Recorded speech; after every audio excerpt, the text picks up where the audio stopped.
1 महीने के बर्तन और कपड़े 1 दिन में धोने वाली नई बहू। बाहर कितनी ज्यादा ठंड हो रही है और इस घर की औरतें कितनी आलसी हैं। माँ भाभी कहाँ हो आप लोग, बाहर आओ, मैं खाना लेकर आया हूँ। भैया आप बिल्कुल समय पर आए हो। आज तो मुझे बहुत तेज की भूख लग रही है। माँ भाभी अब जल्दी से खाना निकाल दो, बहुत ठंड लग रही है। राजू बेटा जा रसोई से बर्तन लेकर आ जा।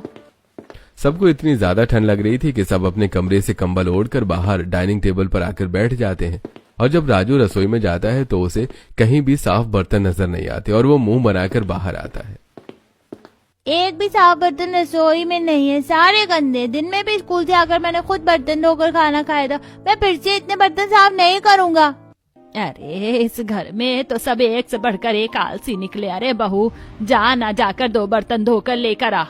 भाग्यवान, तुम राजू को क्या बोल रही हो? वो तो छोटा बच्चा है, फिर भी बहुत काम कर देता है। इस घर में सबसे ज्यादा आलसी तो इस घर की औरतें हैं। हम भी इस घर के मर्द हैं, बाहर काम करते हैं, पर हमें कोई आपत्ति नहीं होती। पर तुम्हें देखो कितनी ज्यादा परेशानी होती है।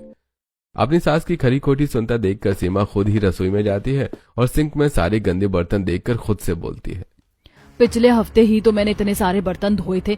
इस रसोई से तो बर्तन ही गायब होते जा रहे, सिर्फ कढ़ाई और परात ही खाली है। एक काम करती हूँ, यही लेकर चली जाती हूँ। आज परात कढ़ाई और भगोने में ही खाना खाएंगे। सीमा को रसोई में जो बर्तन मिलते हैं वो वही बाहर लेकर आती है, जिसे देखकर उसका पति उससे कहता है, अब क्या हम सब भगोने, कढ़ाई और परात में खाना खाएंगे? तुमसे 2 बर्तन भी साफ नहीं किए जा रहे हैं? मुझे तो डर लग रहा है, पता नहीं मेरी शादी कैसे होगी इस ठंड में। अरे आप लोगों को तो इतनी ज्यादा ठंड लगने लगी है कि आप लोग घर के गंदे बर्तन कपड़े महीने में 1 दिन धोते हैं। भैया ऐसे मत बोलो, ठंड ज्यादा है इसीलिए थोड़ा आलस आ रहा है। पिछले साल इतनी ठंड नहीं थी तो हम सब ने काम किया था, और वैसे भी अब आने वाली है ना छोटी भाभी इस घर में। देखती हूँ मैं ठंड में कितना काम करती हैं। देख लेना इतनी ज्यादा ठंड है कि वो भी कुछ काम नहीं कर पाएंगी। सुमित काजल की बातों का कोई जवाब नहीं देता और सब चुपचाप खाना खाते हैं। इसी तरह कुछ दिन बीत जाते हैं और घर में साफ सफाई न होने की वजह से गंदगी फैलने लगती है। और ऐसे ही एक सुबह जब विनोद खुद चाय बनाने के लिए रसोई में जाता है तो वो देखता है कि पूरी रसोई फैली हुई है और सारे गंदे बर्तन भी जमीन पर, स्लैब पर, सिंक पर इधर उधर पड़े हुए हैं। इसके बाद वो खुद चाय बनाने के लिए कुछ बर्तन धोने लगता है और तभी वहां उसके दोनों बेटे भी आ जाते हैं। पापा आप बर्तन धो रहे हैं, हमें बोल देते। अरे बेटा, अब इस घर में खुद ही अपने कपड़े बर्तन धोने पड़ेंगे और खाना भी खुद ही बनाना पड़ेगा। अगर इस घर की औरतों के भरोसे रहे ना तो भूखे मर जाएंगे। क्या तो ऐसे रही हैं जैसे कि मानो उन्हें ही ठंड लगती है। रसोई की एक बार हालत तो देखो, क्या हालत हो रखी है। कुछ ही हफ्ते में सुमित की शादी है। घर कितना फैला पड़ा है। 1-2 दिन के बाद मेहमान भी आना शुरू कर देंगे। अगर घर ऐसे ही फैला रहा तो घर आए मेहमान भी बातें बनाएंगे। घर की औरतें तो ऐसा कर रही हैं जैसे इस साल बर्फ गिर गई हो। अरे हर साल इतनी ठंड पड़ती है। दिसंबर और जनवरी की ठंड तो होती ही कड़ाके की है। पापा मैंने तो सोच लिया है कि मैं इस घर में नौकरानी रखूंगा। अब नौकरानी के भरोसे हमें खाना, साफ कपड़े और बर्तन मिल सकता है। सुमित की बात पर विनोद भी हाँ कर देता है और बहुत जल्द वो लोग घर में एक नौकरानी को बुलाते हैं। अरे वाह, आप घर में नौकरानी रख रहे हैं, ये तो बहुत अच्छा किया आपने। अब घर में एक नौकरानी रहेगी तो इस ठंड में समय समय पर चाय भी मिलती रहेगी। अरे खुद से तो कुछ होता नहीं है, बढ़ती उम्र के साथ 1 नंबर की आलसी हो गई हो और अपने साथ अपनी बहू और बेटी को भी शामिल कर लिया है तुमने। सुनो कांता, तुम सिर्फ साफ सफाई, बर्तन और कपड़े का काम करोगी, बाकी काम इस घर की औरतें कर देंगी। मालिक, मैं घर का काम तो कर देगी, पर इस घर की एक बार हालात तो देखो। मैं और नौकरानी से ज्यादा पैसा लेगी इसका। हाँ ठीक है, ले लेना, वैसे भी शादी का घर है। विनोद जब एक नौकरानी को रख लेता है और रोज सुबह 8 बजे कांता आकर घर के काम करने लगती है और जैसे ही रसोई में कदम रखती है वो देखती है कि घर में बर्तनों का भंडार लगा हुआ है। ये पूरा परिवार सारा दिन चरता ही रहता है क्या? या महीने भर के बर्तन इन्होंने आज लाकर रसोई में रख दिए। 12 बजे मुझे दूसरे घर जाना है। एक काम करती हूँ, आधे बर्तन साफ कर देती हूँ मैं। वैसे भी कल सुबह तक बर्तन के ढेर लगी जाने, अब जाकर मैं कपड़े साफ कर देती हूँ। ठंड काफी ज्यादा थी और कांता को दूसरे के घरों में भी जाकर काम करना था, इसलिए वो आधे अधूरे बर्तन साफ करके बाथरूम में जाती है और जैसे ही वो बाथरूम में आती है तो वो देखती है कि पूरा बाथरूम सर्दियों के कपड़ों से भरा पड़ा है। अगु भाई, इन लोगों ने अपने कपड़े बाथरूम में रखे हैं या पूरे मोहल्ले के कपड़े उठा कर रख दिए हैं। मैं इतनी ठंड में इतने सारे कपड़े कैसे साफ करूं? जल्दी से शादी हो जाए, उसके बाद मैं अपना ही साफ करवा लेगी। इतना काम मुझसे नहीं होगा इस घर का। इतने सारे गंदे कपड़े देखकर कांता की सर्दियों में पसीने छूट जाते हैं और वो कांपते हुए ठंड में ढेर सारे कपड़े धोती है, जिस वजह से वो अगले घर में साफ सफाई करने जाने के लिए लेट हो जाती है। इसी तरह कुछ दिन बीत जाते हैं और घर में मेहमान आना शुरू हो जाते हैं और बहुत जल्द सुमित की शादी हो जाती है। और जब शीतल शादी करके अपने ससुराल आती है तो वो देखती है कि दरवाजे पर उसके स्वागत के लिए घर की कोई भी औरत खड़ी नहीं है। तो वहीं मेहमान आपस में बातें बना रहे होते हैं। जैसे जैसे समय गुजर रहा है, इस घर की औरतें तो दिन प्रतिदिन आलसी होती जा रही हैं। बताओ जरा, नई नवेली दुल्हन दरवाजे पर खड़ी और इस घर की औरतें कंबल ओढ़ कर लेटी हैं। 1 घंटे के लिए भी इनसे रजाई से बाहर नहीं निकला गया। विनोद भैया, ना तो तुम्हारे घर में सफाई और ना ही तुम्हारे घर की औरत घर की बहू का गृह प्रवेश करवाना चाहती है। अब घर के मर्द ही आ जाओ बहू का गृह प्रवेश करवाने के लिए। पता नहीं नई बहू का क्या ही होगा। अरे नहीं बुआ जी, ऐसा कुछ नहीं है। माँ बस पूजा की थाल लेने के लिए गई हैं और काजल को भी बहुत सारा काम है और सीमा भी शायद काम में ही बिजी है। राजू, जाओ दादी को बुलाकर लाओ और उनसे कहना कि चाची दरवाजे पर खड़ी हैं। जब तक वो उनका गृह प्रवेश नहीं करवाएंगे चाचा घर में नहीं आएंगे, और अगर वो ना आए तो कहना पापा ने बोला है। ठीक है पापा, अभी बुला कर लाता हूँ। पंकज बात को तो संभाल लेता है, पर लोगों की बातें सुनकर शीतल के दिमाग में काफी सारी बातें चलने लगती हैं। इस घर में आखिर चल क्या रहा है? शादी में भी घर की औरतें नहीं आई थी और घर आए मेहमान कैसी बातें कर रहे हैं, और मुझे तो कितनी ज्यादा ठंड लग रही है। माँ जी जिधर भी हो जल्दी से आकर गृह प्रवेश करवा दो मेरा। राजू के बुलाने पर घर की औरतें मुंह बनाकर बाहर आती हैं और जब आशा अपनी बहू का गृह प्रवेश करवा रही होती है तो वो अपने पति और बेटे को भी खरी खोटी सुना रही होती है। जो करे सब कुछ इस घर की औरतें ही करें, इस घर के मर्द कुछ ना करे। सुमित्रा, शोभा, तुम दोनों भी तो इस घर की ही हो। ये तुम्हारी बहू नहीं है क्या? बताओ, ठंड के मारे मेरे हाथ पैर काम करना बंद कर रहे हैं और तुम लोग हो जो मुझे ही परेशान कर रहे हो। बिल्कुल सही कहा माँ जी, आज इतनी ज्यादा ठंड हो रही है और ठंड से तो मुझे बुखार ही चढ़ चुका है। देखिए कितना जुकाम है मुझे। खास कर तो मेरी हालत खराब हो रही है। सीमा बहू, थोड़ा ऊपर वाले से डरो। तुम्हारे घर के हर कोने में हीटर चल रहा है, घर के अंदर जरा भी ठंड नहीं लग रही। पता नहीं तुम लोगों को कितनी ठंड लगती है। अरे जितना सोचोगे ना उतनी ज्यादा ठंड लगेगी, इसीलिए थोड़ा काम करो ताकि शरीर में फुर्ती रहे और गर्मी आए। घर आए मेहमान नई बहू के सामने ही आशा और उसकी बहू को खरी खोटी सुनाते हैं। कुछ देर में गृह प्रवेश होता है और सभी मेहमान अपने अपने कमरे में जाकर आराम करते हैं। तो वहीं शीतल सुमित से कहती है, इस घर में चल क्या रहा है? घर आए मेहमान माँ जी, दीदी और ननद जी की इतनी बुराई क्यों कर रही थी और कोई कुछ बोल भी नहीं रहा था। शीतल, तुम्हें तो पता है अतिथि देवो भव। हम घर आए मेहमानों को कुछ नहीं बोल सकते और लोगों का तो काम ही होता है किसी न किसी की चुगली करने का। औरतों के पास और कोई काम थोड़े ना रहता है। रात बहुत हो गई है और ठंड भी ज्यादा है। कल सभी मेहमान चले जाएंगे, उसके बाद तुम्हारी पहली रसोई होगी तो तुम आराम कर लो। वैसे भी अब इस घर की डोर तुम्हारे ही हाथ में आने वाली है। इतना बोलकर सुमित सोने के लिए चला जाता है और शीतल भी ज्यादा सोचती नहीं और आराम से सो जाती है। अगली सुबह होते ही मेहमान भी जाने की तैयारी करने लगते हैं। चलो बहू, हम अब जा रहे हैं, अपना ख्याल रखना और हाँ, अपने सास जेठानी और ननद जैसी मत बन जाना। चलो भाई, अब हमें विदाई दे दो। हाँ बुआ जी, मौसी आप लोग आराम से जाना और घर पहुंचकर फोन जरूर करना। कुछ देर में सभी मेहमान अपने अपने घर के लिए निकल जाते हैं और मेहमानों के जाने के बाद शाम को जब कांता घर की सफाई करने के लिए आती है तो फिर से इतने सारे गंदे कपड़े और बर्तन देखकर उसका दिमाग घूम जाता है। अगो भाई, मैं नौकरानी है पर इसका मतलब ये तो नहीं कि पूरे मोहल्ले का काम मुझसे निकलवाओगे। इतने सारे बर्तन और कपड़े मालिक खुद ही देखो, मैं इसका डबल नहीं ट्रिपल पैसा लेगी। बताओ जरा, हमारे डबल पैसे देने के बाद भी ये क्या कह रही है? ये तो हमारे सर पर चढ़ गई है। सुनिए जी, जितनी इसकी पगार बनती है उतना ही दीजिए। ऐसे कैसे? बात जितनी हुई थी उतना तो मैं लूंगी ही, और जितना एक्स्ट्रा मैंने काम किया है उसका भी लूंगी मैं। इन नौकरों की तो आदतों से मैं परेशान हूँ, इसीलिए मैं इस घर में कोई नौकर नहीं चाहती। शीतल, अब तुम इस घर की बहू हो, इतने सालों से मैंने घर संभाला है, अब तुम्हें संभालना होगा। देख रही हो ना नौकरानी कैसी है। अरे कांता, शांत हो जाओ तुमने जो एक्स्ट्रा काम किया है मैं तुम्हें उसके पे ही पैसे दे दूंगा। बोलो कितने चाहिए, अपना हिसाब करो और जाओ। हमारी घर संभालने के लिए अब इस घर में बहू आ गई है जो घर की औरतों की तरह नहीं है। हाँ हाँ कर दो मेरा हिसाब, मुझे वैसे भी यहाँ पर काम करने का शौक नहीं है। जितना काम मैं यहाँ करती है इतना काम मैं 4 घर में अलग अलग टाइम पर करती। अगो भाई, पर मुझे तरस तो नई बहू पर आ रहा है। बहू, इस घर की औरतें महीने में 1 दिन बर्तन और कपड़े साफ करती हैं, बाकी के 30 दिन तुम्हें ही संभालना है। कमर कस लो अपनी। कांता अपना हिसाब करके वहां से चली जाती है और ये सब देखकर शीतल परेशान हो जाती है और इसी तरह पूरा दिन बीत जाता है। अगले दिन जब उसकी पहली रसोई होती है और वो अपनी पहली रसोई करने के लिए रसोई में जाती है तो वो देखती है कि पूरी रसोई बिखरी हुई है और रसोई का हर एक बर्तन गंदा पड़ा है। और तभी वहां राजू आता है। चाची, मुझे स्कूल के लिए बहुत लेट हो रहा है। माँ तो 9 बजे से पहले उठती ही नहीं है। आप जल्दी से मेरे लिए नाश्ता बना दो, मेरा बैग पैक कर दो। हमेशा सुबह नाश्ता पापा ही बनाते हैं और रात को खाना चाचा बनाते हैं। अब समझ में आ रहा है मुझे कि क्यों हर कोई मुझसे इस घर की औरतों की असलियत बता रहा है। इस घर की औरतें तो सच में बड़ी आलसी और कामचोर हैं। इतनी ज्यादा ठंड है नहीं जितनी इन्होंने ठंड मचा रखी है। रसोई की क्या हालत कर रखी है।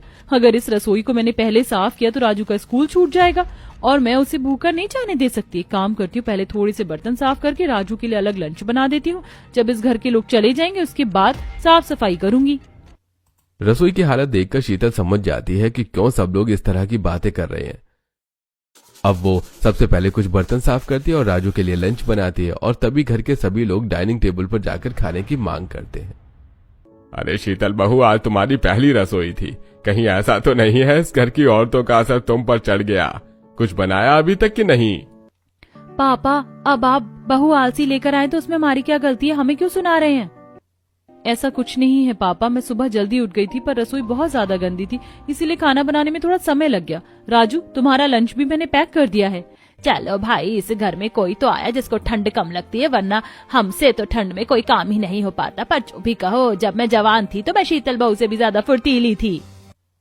इस तरह सब हंसी मजाक करके एक साथ खाना शुरू करते हैं और खाना खाने के बाद घर की सारी औरतें फिर से अपने अपने कमरे में जाकर हीटर चलाकर रजाई में लेट जाती हैं। वहीं शीतल फिर से रसोई में जाती है और सबसे पहले पूरी रसोई साफ करके सारे गंदे बर्तन धोती है, जिसके बाद वो घर में झाड़ू पोछा करती है और उसके बाद बाथरूम में जाती है जहां वो देखती है काफी सारे कपड़े रखे हैं। इतने सारे कपड़े देखकर शीतल परेशान हो जाती है और तभी वहां से गुजर रही सीमा उससे कहती है, ओह, क्या हुआ शीतल? कपड़े देखकर परेशान हो गई क्या? अरे इससे ज्यादा कपड़े धोती हूँ मैं। कपड़े इतने ज्यादा हो जाते हैं इस घर में कि क्या ही बताऊं। इसीलिए मैंने तो नियम बना रखा है, महीने में 1 ही दिन धो लेंगे कपड़े बर्तन। रोज रोज इतना काम कौन करे? क्या 1 महीने पर? अगर 1 महीने में कपड़े और बर्तन धोएंगे तो वो तो बहुत ही ज्यादा गंदे हो जाएंगे। ठीक है, जैसी तुम्हारी मर्जी। वैसे इन कपड़ों को देखकर तो ऐसा ही लग रहा है कि 1 महीने के ही कपड़े हैं। तुम कपड़े धो रही हो ना? मैं घर वालों को कह देती हूँ कि उनके पास और भी जितने गंदे कपड़े रखे हैं वो भी निकाल के दे दें। सारे एक बार में धुल जाएंगे तो ज्यादा अच्छा रहेगा। इतना बोलकर सीमा राजू के कमरे में जाती है और उसके कमरे से सारे गंदे कपड़े और बर्तन लेकर बाथरूम में रख देती है। साथ ही जब इस बारे में आशा और काजल को पता चलता है तो वो लोग भी अपने अपने कमरे से सारे गंदे कपड़े, बर्तन और चादरें लाकर बाहर रख देते हैं। ये लो भाभी, पूरे 1 महीने के गंदे बर्तन और कपड़े हैं, हमारे कमरे में रखे हुए थे। रोज रोज आपको परेशान करना अच्छा नहीं लगता, इसीलिए सोचा कि महीने में 1 बार ही आपसे सारे कपड़े और बर्तन साफ करवा लें। इस घर में कितने सारे बर्तन हैं? इतने सारे बर्तन आप लोगों के कमरे में रखे थे तो आप लोग 1 महीने से बाहर भी नहीं निकले, और कपड़े इतने सारे? मुझे तो पूरा दिन बस बर्तन और कपड़े ही साफ करने में लग जाएगा। अरे बहू, इतना ज्यादा भी नहीं है। घर में कपड़े धोने की मशीन रखी तो है, आराम से धो लेना। राजू भी स्कूल से आ जाता तो उसके कपड़े भी दे देती। वैसे बहुत ठंड लग रही है, मैं तो चली आराम करने। सीमा, काजल और आशा सारे गंदे बर्तन और महीने भर के कपड़े निकालकर शीतल को देकर वहां से चले जाते हैं, जिसके बाद शीतल सारे गंदे कपड़े और बर्तन छत पर ले जाती है। ऐसा लग रहा है जैसे कि पूरे गांव के बर्तन और कपड़े लाकर इन्होंने घर में रख दिए हैं। इस घर में कितने बर्तन और कपड़े रखे? अगर मशीन के भरोसे ही रही तो आज सारे कपड़े नहीं धुल पाएंगे। कुछ मशीन में डाल देती हूँ, जब तक मशीन में कपड़े धुलेंगे मैं बर्तन और बाकी के कपड़े भी साफ कर लूंगी। इतना बोलकर शीतल काम करने के लिए बैठ जाती है। छत पर धूप अच्छी होती है, इसलिए उसे ठंडे पानी से काम करने में दिक्कत नहीं होती। वहीं पड़ोस की औरतें इतना सारा बर्तन और कपड़ा देखकर उससे कहती हैं, अरे बाप रे, ये तो मैं जानती थी कि तुम्हारे घर की औरतें नहाती धोती नहीं है, बस कपड़े बदलती है, पर मुझे ये नहीं पता था कि तुम्हारे घर में इतने सारे कपड़े और बर्तन रखे हैं। इनके घर में इतने सारे बर्तन और कपड़े रखे हैं तभी तो ये लोग महीने में 1 दिन धोते हैं। बहू, अभी मौका है, अपने घर वालों को लाइन पर ले आओ, वरना तुम्हारी तो बुरी हालत हो जाएगी। आप सही कह रही हैं आंटी, मुझे यहाँ आए अभी हफ्ता भर ही हुआ है और इन कुछ दिनों में ही मैं परेशान हो गई हूँ। अब मैं नई हूँ, कोई एक्शन भी नहीं ले सकती। शीतल को अभी अपने ससुराल में आए महीना भर भी नहीं हुआ था, इसलिए वो चुपचाप अपने घर वालों की मनमानी को बर्दाश्त करती है। कुछ ही देर में वो सारे गंदे कपड़े और बर्तन साफ करके नीचे आती है और सारे बर्तनों को रसोई में रखने लगती है। तभी वो देखती है कि काजल ने बाहर से कुछ खाना ऑर्डर किया है और काजल राजू के साथ रसोई से बर्तन लेकर कांपते हुए खाना शुरू कर देती है। ओह, राजू कितना ज्यादा ठंड लग रही है ना। तेरे स्कूल की कब छुट्टी पड़ेगी सर्दियों की? कल से ही है बुआ, आपको पता है रोज पापा मुझे अपने साथ सुबह नहला देते हैं। आप छुट्टी में रहूंगा तो मैं भी आपकी तरह हफ्ते में या 10 दिन पर नहाया करूंगा। राजू और काजल जब हॉल में बैठकर खाना खा रहे होते हैं तो उन्हें देखकर शीतल को बहुत गुस्सा आता है। इसी तरह कुछ दिन बीत जाते हैं और जब शीतल देखती है कि उसके घर की औरतें 4-5 दिन पर नहा रही हैं और बिना नहाई कपड़े बदलकर परफ्यूम छिड़क कर बैठ रही हैं तो दीदी, आप, माजी और काजल हर वक्त घर में बिस्तर पर हीटर चलाकर बैठी रहती है। इतनी ज्यादा ठंड नहीं है, ऐसे तो आपकी तबीयत खराब हो जाएगी। और 10 दिन हो गए आप लोग नहाए नहीं है। आप लोग नहीं नहाओगे तो बच्चा क्या सीखेगा? अरे शीतल, ठंड में रोज रोज नहाता कौन है? और साइकोलॉजी के अनुसार भी इंसान को हफ्ते में 2 या 3 दिन नहाना चाहिए और ठंड में तो 1 महीना भी ना नहाए तो भी चलेगा। इनसे तो कुछ बोलना ही बेकार है। सीमा की बातें सुनकर शीतल वहां से चुपचाप चली जाती है। इसी तरह कुछ दिन बीत जाते हैं और क्योंकि 2 दिन पहले ही शीतल ने घर के 1 महीने के कपड़े और बर्तन धोए थे तो इस बात का फायदा घर वाले उठाते हैं। चलो अच्छा किया तुमने घर के सारे बर्तन और कपड़े साफ कर दिए। अब मैं रनिंग के लिए कपड़े बदल रहा हूँ और हाँ, जब मैं रनिंग करके आऊंगा तो मेरे दूसरे कपड़े निकाल कर रखना। पर पापा जी, अभी ठंड है। ठंड में तो एक ही कपड़े इंसान 2 या 3 दिन पहनता है। आपने तो कल रनिंग के लिए कपड़े पहने थे, वही पहन लो। शीतल, पहले हम एक ही कपड़े 2 या 3 दिन पहनते थे क्योंकि हमारी मजबूरी थी और पहले घर में 1 महीने पर बर्तन और कपड़े साफ होते थे जो कि तीनों सास बहू और बेटी मिलकर करती थी। पर अब तुम इस घर में आ गई हो तो कितने अच्छे से घर की सारी जिम्मेदारी निभा रही हो और अगर कपड़े गंदे हो जाएंगे तो फिर से तुम साफ कर देना। घर की औरतों से तो बेचारी शीतल परेशान ही थी, पर अब घर के आदमी भी अकेली शीतल को सर्दियों में परेशान करने लगते हैं, जिस वजह से शीतल अपने घर वालों से परेशान होने लगती है। इसी तरह कुछ दिन बीत जाते हैं और एक दिन काजल, जो कि पिछले 10 दिनों से नहीं नहाई थी, उसके शरीर से बदबू आ रही थी और इसी बीच उसकी सहेली असाइनमेंट लेने के लिए आती है। यार काजल, सच सच कहना, तू कितने दिन से नहीं नहाई है? सर्दियों शुरू हुई है तब से ना। तूने तो झूठा मेडिकल दिखाकर कॉलेज से भी 2 महीने की छुट्टी ले ली। जानती है तेरे शरीर से कितनी गंदी बदबू आ रही है। कोई तुझे कुछ बोलता नहीं है क्या?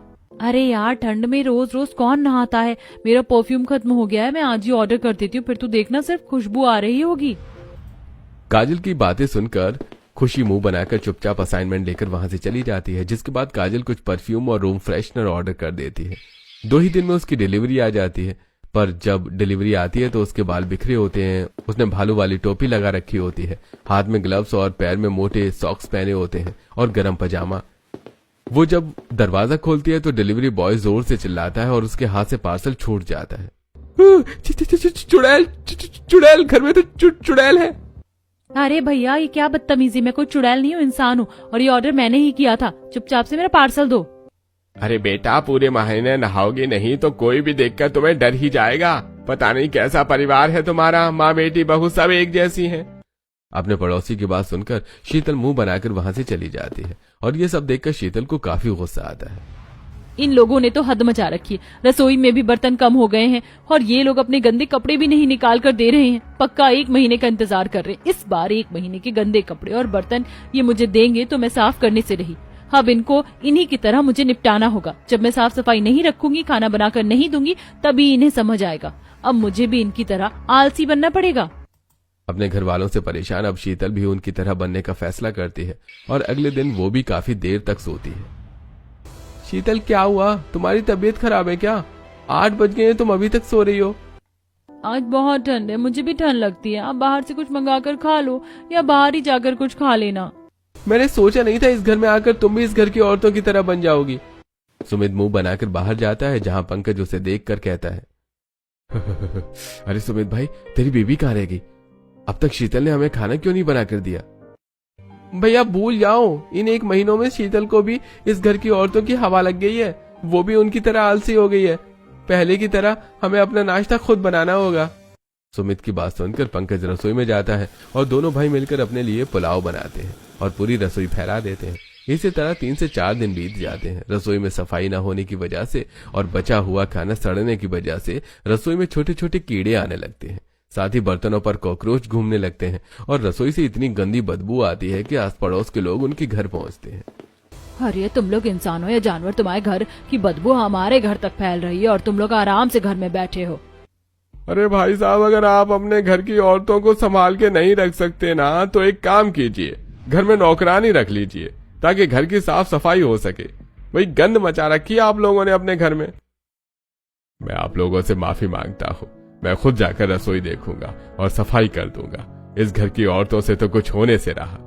और रही नौकरानी की बात, इस घर की औरतें घर में इतनी गंदगी रखती हैं और महीने में जो इन्होंने एक दिन बर्तन और कपड़े धोने का जिम्मा उठा रखा है, इस वजह से घर फैला पड़ा रहता है और कोई नौकरानी इस घर में काम नहीं करना चाहती।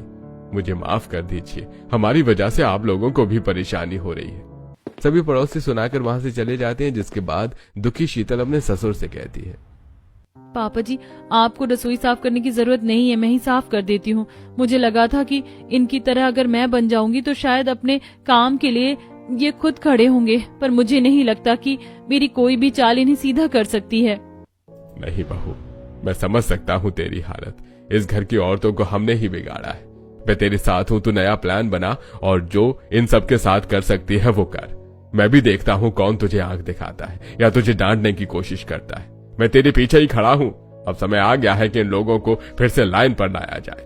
मैं थोड़ा सा ढीला क्या पड़ गया, ये लोग तो मेरे सिर पर चढ़कर बैठ गए हैं। आज पड़ोसी सुना कर गए हैं, पता नहीं कल को पूरा शहर हमारे घर में उठकर आ जाए। विनोद अपनी बहू को पूरी तरह छूट देता है कि वो कुछ भी करके इस घर की औरतों को सुधार सके। तो वहीं महीना लगने पर फिर से घर की सारी औरतें अपने अपने कमरों में गंदे बर्तन और कपड़े लेकर हॉल में रखती हैं। आप लोग अपना काम भी खुद नहीं कर सकते। खाना खाने के बाद गंदे बर्तन क्या रसोई में भी नहीं रख सकते? और क्या शौक है बार बार कपड़े बदलने का? और इतने सारे कपड़े कौन धोएगा? शीतल, 1 महीने हो चुके हैं आज, और इस घर में 1 महीने पर ही बर्तन और कपड़े साफ होते हैं। और मेरे कपड़े तो 1 महीने से भी ज्यादा दिनों बाद धुल रहे हैं। देख लो भाभी, आपसे आपका बेटा भी बुरी चीजें ही सीख रहा है। ये कपड़े मैं साफ नहीं करूंगी। महीने भर के आप लोगों ने बर्तन और कपड़े जमा करे हैं, तो आप लोग ही इसे साफ करोगे। शीतल बेचारी बोलती रहती है, पर उसकी बातों पर कोई ध्यान नहीं देता और सब अपने कमरे में चले जाते हैं। जिसके बाद शीतल को गुस्सा आता है और वो उन सभी के कमरे में जाकर उनके ऊपर से कंबल छीन लेती है और हीटर भी बंद कर देती है। भाभी, क्या बदतमीजी है? आने दो भैया को, मैं उन्हें बताऊंगी। अरे क्या बताओगे तुम अपने भाई को? मैंने ही बहू को बोला है। बहू तो बिल्कुल सही कर रही हो। जाओ सारे कपड़े गीले कर दो। आज इन लोगों को ठंड में तड़पने दो और मैं सारे हीटर भी ले जाकर पड़ोसियों को दे रहा हूँ। अपने पिता के सामने काजल कुछ नहीं बोल पाती। इसके बाद शीतल अपनी सास के कमरे में जाती है और जब आशा सोने का नाटक करती है तो जानबूझकर शीतल ठंडा पानी अपनी सास के ऊपर गिरा देती है, जिस वजह से आशा को बहुत गुस्सा आता है और वो वहीं खड़ी होकर अपनी बहू पर हाथ उठाती है। पर विनोद अपनी बीवी का हाथ पकड़ लेता है। खबरदार, अगर मेरी बहू पर हाथ उठाने की कोशिश की।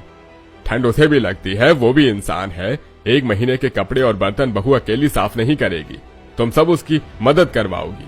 अब गीली हो चुकी हो तो काम पर भी लग जाओ, वरना इस घर की सारी आलसी औरतों को मैं घर से निकाल दूंगा और जब ठंड में भटकोगी ना तब पता चलेगा।